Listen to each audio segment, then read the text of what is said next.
Hey everyone, my name is Matt Bennett. I'm a technical sound designer and game composer, and this video is going to be breaking down a little dungeon level I put together in Unreal Engine 5. So first, let's just play through the level, hear what's going on a little bit, and then I'll give a little technical breakdown after that of the MetaSounds.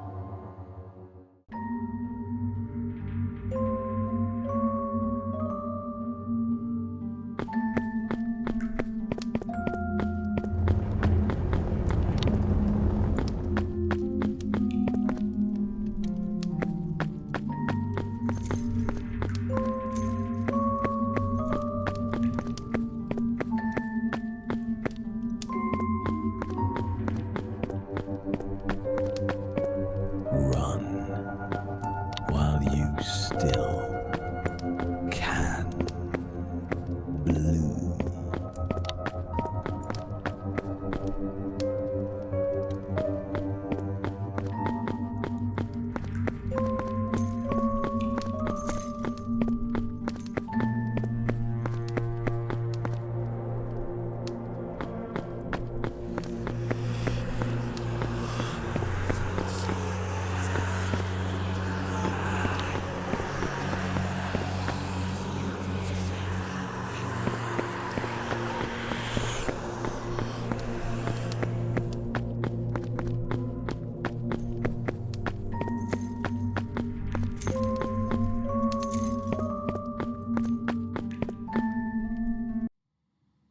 Alright, so here we can see the meta sound for the branching music system.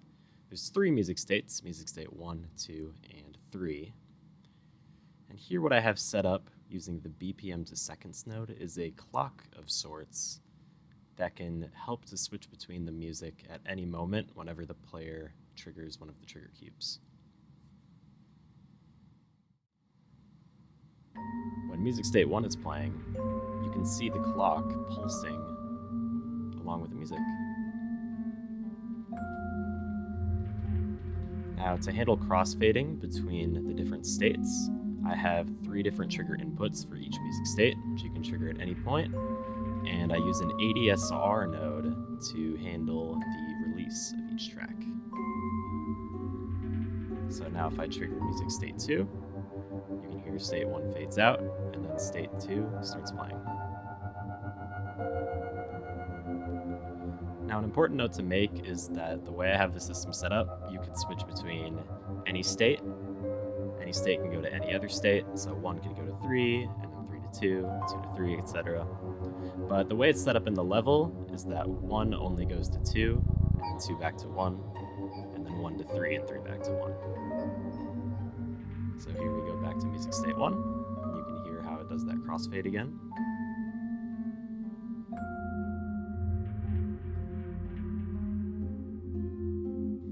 Now if we trigger music state 3,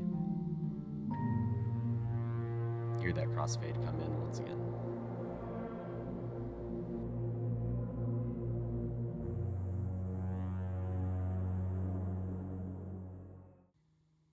To handle the switching between the different music states, I have these different trigger boxes set up around the map. So there's one here in this doorway, and then the other one is at the bottom of the stairs, going to the little crypt-like area right here. So if we open up the level blueprint for the map, here you can see I have on actor begin overlap nodes with the different trigger volumes. These just use a flip-flop that executes different trigger parameters depending on the state that we're switching to. So for example, here we have a flip-flop from 1 going to 2 and then back to 1, then 1 going to 3 and then back to 1. Trigger volume 3 also starts and stops the MS's voices meta sound, which are those creepy voices you hear coming from that coffin in the crypt area. Going over to the crypt, here's the coffin that I was talking about, which plays the MS's voices meta sound. So you can see there's attenuation set up there. So the full volume of the sound will be playing when the player is right around the coffin. Here's a look at those parameters.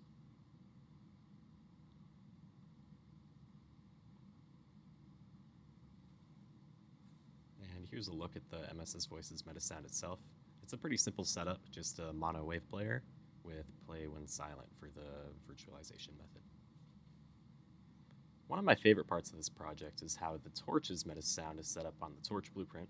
So here we've got that open, and you can see we've got spatialization and attenuation enabled, as well as a collider around the torch.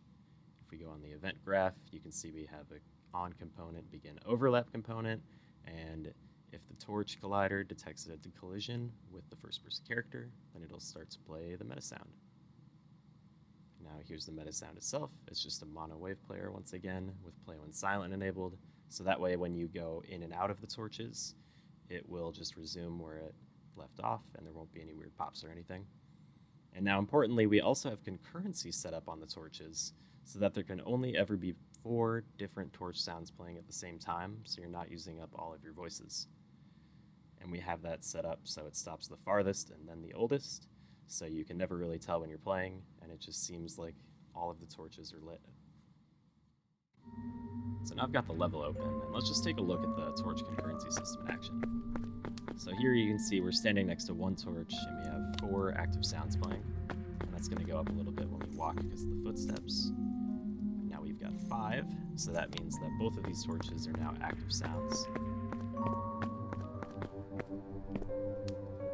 Now 6. 7. Now, theoretically, if our system is working, that number should never go above 7, no matter how many torches we walk up to. So let's just walk around to all the torches in the dungeon and see if it works.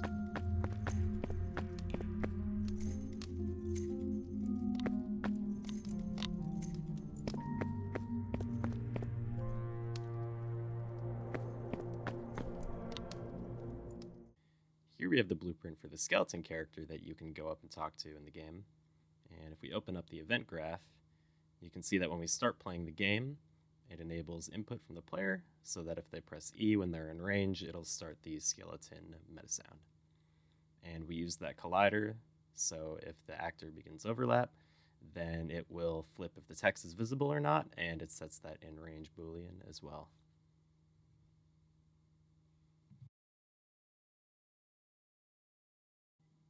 Lastly, I just want to take a quick look at how the footsteps MetaSound is set up.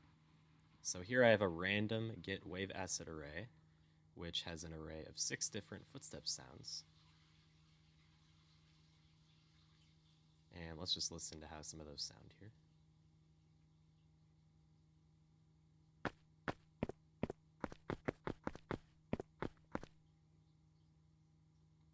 And then to implement those, we go to the run animation for our first person character. And you can see I have sound notifies set up for the footsteps MetaSound whenever the character takes a step. So here's where you would set that up. And if you play the animation, it should play the footstep sounds in sync.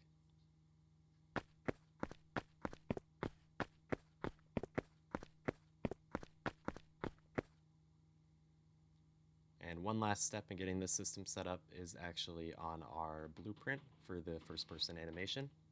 So here in our state machine, on the run state, we just want to make sure that we have looping enabled for this animation. Otherwise, we just have one cycle of the footsteps.